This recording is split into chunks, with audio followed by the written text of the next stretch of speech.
As he hurries toward the house, he realizes that the screwdriver is still in his hand, which might be more interesting than using the pistol, yet just as quick. Up the flagstone steps onto the front porch where the finger of the Seattle attorney hangs silent among the seashells in the cool windless air. He doesn't bother to wipe his feet, a rare breach of compulsive procedure. The ratcheting hinge is matched by the sound of his own ragged breathing as he opens the door and steps into the house. When he closes the door, he is startled to hear his thudding heartbeats chasing one another. He is never afraid, never. With this woman, however, he has been unsettled more than once. A few steps into the room, he halts, getting a grip on himself. Now that he is inside again, he doesn't understand why killing her seemed to be such an urgent priority. Intuition. But never has his intuition delivered such a clamorous message that has left him this conflicted. The woman is special, and he so badly wants to use her in special ways. Merely pumping 2 shots into the back of her head or sticking the screwdriver into her a few times would be such a waste of her potential. He is never afraid, never. Even being unsettled like this is a challenge to his dearest image of himself. The poet, Sylvia Plath, whose work leaves Mr. Vess uncharacteristically ambivalent, once said that the world was ruled by panic. Quote, panic with a dog face, devil face, hag face, whore face, panic in capital letters with no face at all. The same Johnny Panic, awake or asleep. End quote. But Johnny Panic does not rule Edgeler Vess and never will, because Mr. Vess has no illusions about the nature of existence, no doubts about his purpose, and no moments of his life that ever require reinterpretation when he has the time for quiet reflection. Sensation, intensity. He cannot live with intensity if he is afraid, because Johnny Panic inhibits spontaneity and experimentation. Therefore, he will not allow this woman of mysteries to spook him.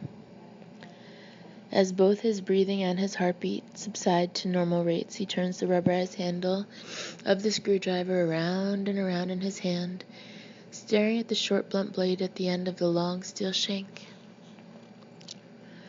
The moment Vess entered the kitchen, before he spoke, China sensed he had changed from the man that she had known thus far. He was in a different mood from any that had previously possessed him, although the precise difference was so subtle that she was not able to define it. He approached the table as if to sit down, then stopped short of his chair. Frowning and silent, he stared at her. In his right hand was a screwdriver. Ceaselessly, he rolled the handle through his fingers as if tightening an imaginary screw. On the floor behind him were crumbling chunks of mud. He had come inside with dirty shoes. She knew that she must not speak first. They were at a strange juncture, where words might not mean what they had meant before, where the most innocent statement might be an incitement to violence. A short while ago, she had half preferred to be killed quickly, and she had tried to trigger one of his homicidal impulses. She had also considered ways that, although shackled, she might be able to commit suicide. Now she held her tongue to avoid inadvertently enraging him. Evidently, even in her desolation, she continued to harbor a small but stubborn hope that was camouflaged in the grayness where she could not see it. A stupid denial, a pathetic longing for one more chance. Hope, which had always seemed ennobling to her, now seemed as dehumanizing as feverish greed, as squalid as lust, just an animal hunger for more life at any cost. She was in a deep, bleak place. Finally, Vess said, last night. She waited, in the redwoods. Yes? Did you see anything? He asked. See what? Anything odd?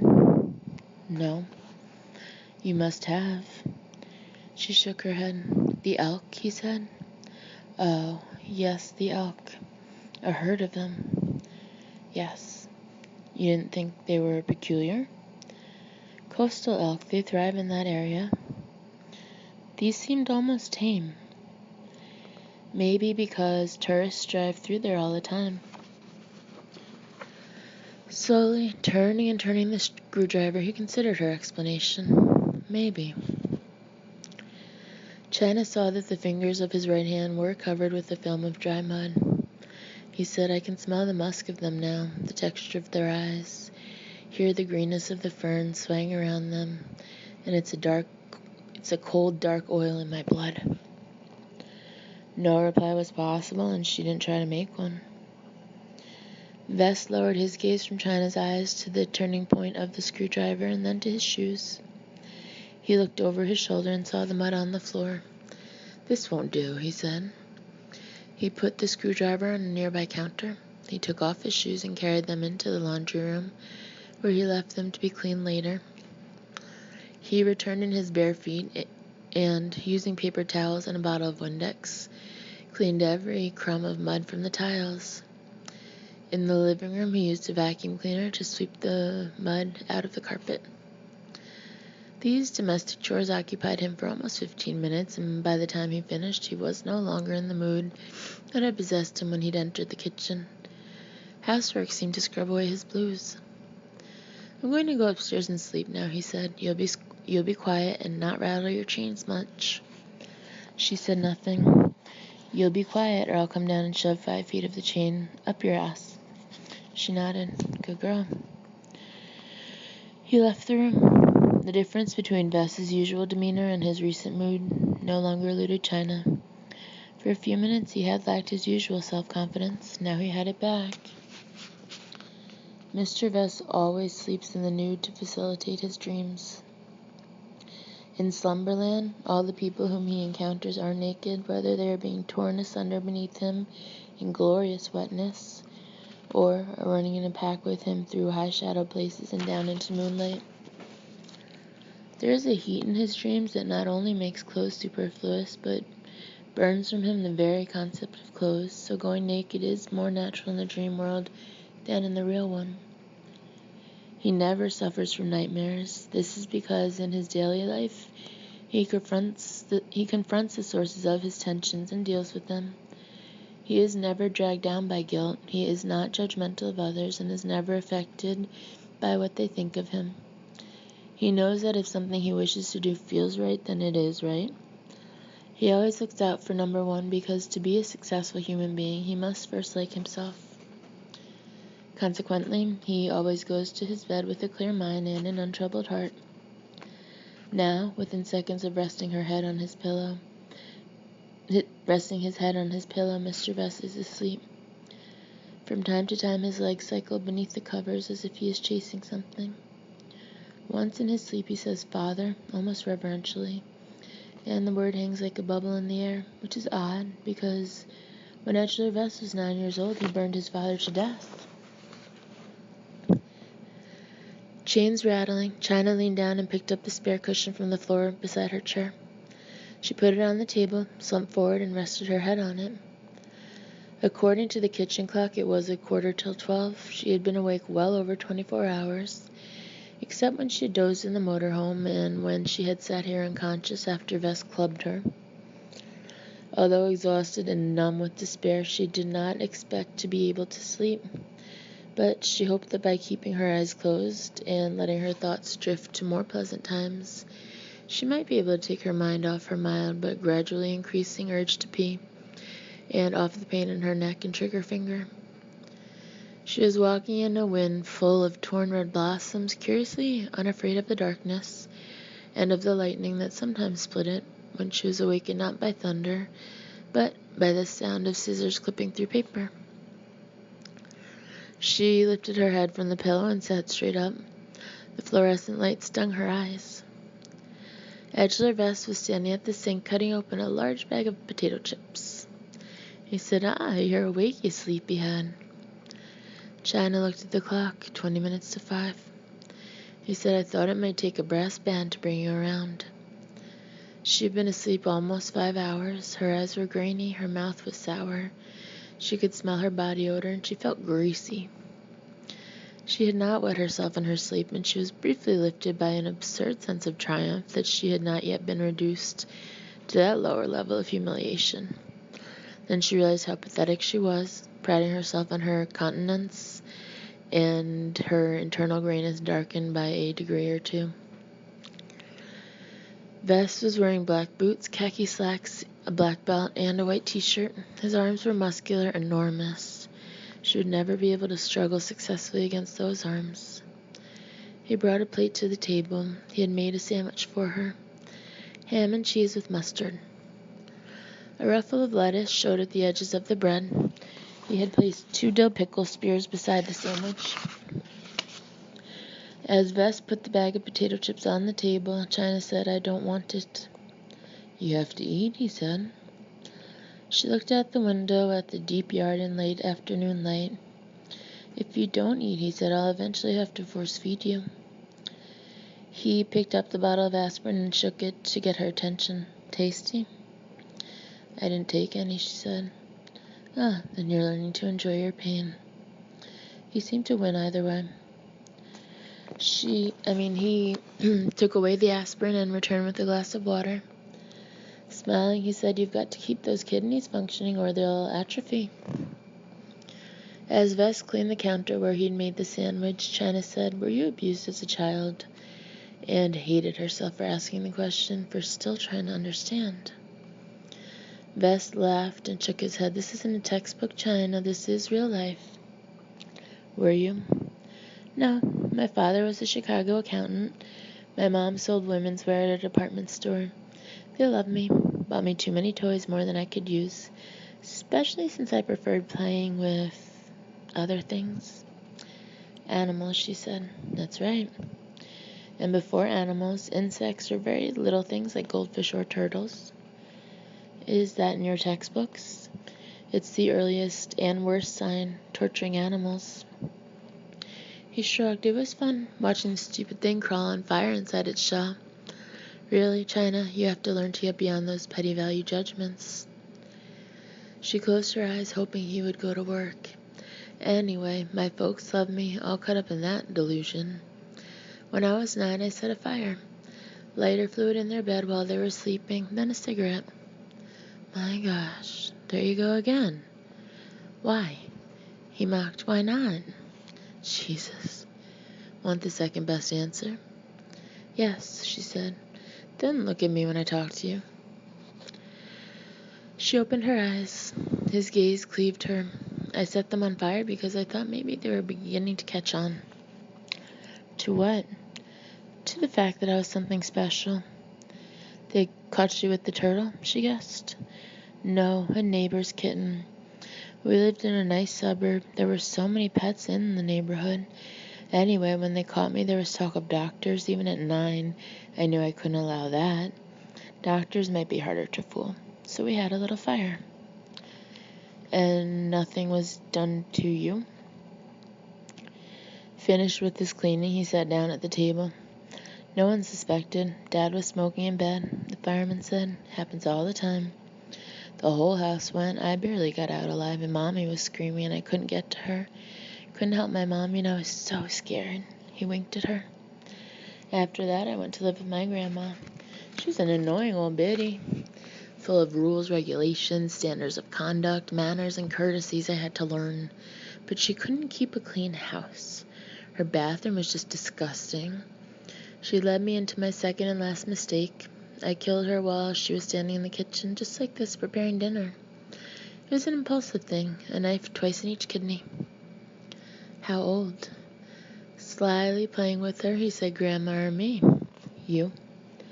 11, too young to be put on trial, too young for anyone to really believe that I knew what I was doing. "They had to do something to you." 14 months in a caring facility, lots of therapy, lots of counseling, lots and lots of attention and hugs. Because, you see, I must have offed poor Grandma because of my unexpressed grief over the accidental deaths of my parents in that awful, awful fire. One day I realized what they were trying to tell me, and I just broke down and cried and cried. Oh, China, how I cried and wallowed in remorse for poor Grandma. The therapists and social workers were so appreciative of the wallowing. "Where did you go from the facility?" "I was adopted." Speechless, she stared at him. "I know what you're thinking," he said. "Not many 12-year-old orphans get adopted." People are usually looking for infants to mold in their own image. But I was such a beautiful boy, China, an almost ethereally beautiful boy. Can you believe that? Yes. People want beautiful children with nice smiles. I was sweet-tempered and charming. By then I'd learned to hide better among all you hypocrites. I'd never again be caught with a bloody kitten or a dead grandmother. But who would adopt you after what you did? What I did was expunged from my record, of course. I was just a littlest boy after all. China, you wouldn't expect my whole life to be ruined just because of one mistake. Psychiatrists and social workers were the grease in my wheels, and I will always be beholden to them for their sweet, earnest desire to believe. Your adoptive parents didn't know? They knew that I'd been traumatized by the death of my parents in a fire, that the trauma had led to counseling, and that I needed to be watched for signs of depression. They wanted so badly to make my life better, to prevent depression from ever touching me again. What happened to them? We lived there in Chicago 2 years, and then we moved here to Oregon. I let them live for quite a while, and I let them pretend to love me. Why not? They enjoyed their delusions so much. But then, after I graduated from college, I was 20 years old and needed more money than I had. So there had to be another dreadful accident, another fire in the night. But it was 11 long years since the fire that took away my real mom and dad and half a continent away. No social workers had seen me in years, and there were no files about my horrible mistake with Grandma, so no connections were ever made. They sat in silence. After a while, he tapped the plate in front of her. Eat, he cajoled. I'll be eating at a diner myself. Sorry I can't keep you company. I believe you, she said. What? That you were never abused. Though that runs against everything you've been taught. Good girl, China. You know the truth when you hear it. Maybe there's hope for you yet. There's no understanding you, she said, though she was talking more to herself than to him. Of course there is. I'm just in touch with my reptilian nature, China. It's in all of us. We all evolved from slimy-legged fish that first crawled out of the sea. The reptile consciousness, it's still in all of us, but most of you struggle so hard to hide it from yourselves, to convince yourselves that you're something cleaner and better than you really are. The irony is, if you just for once acknowledge your reptile nature, you'd find the freedom and the happiness that you're all so frantic to achieve and never do. He tapped the plate again and then the glass of water. He got up and tucked his chair under the table. That conversation wasn't quite as you expected, was it, China? No.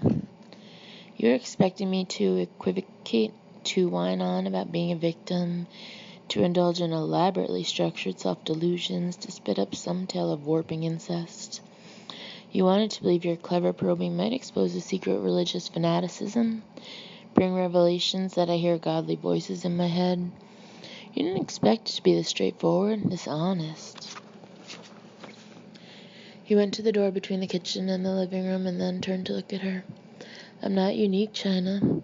The world is filled with the likes of me. Most are just less free.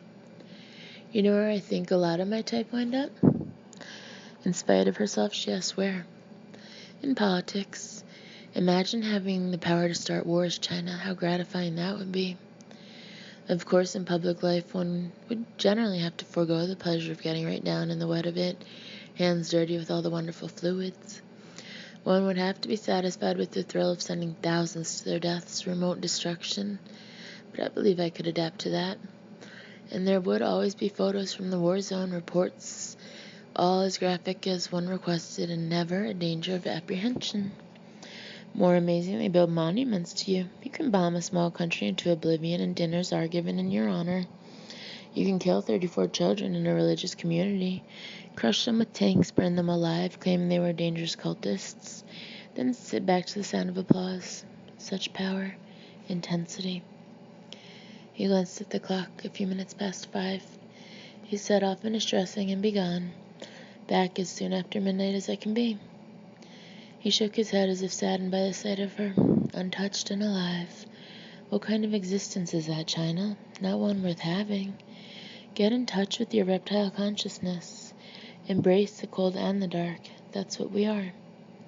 He left her in chains as twilight entered the world and the light withdrew.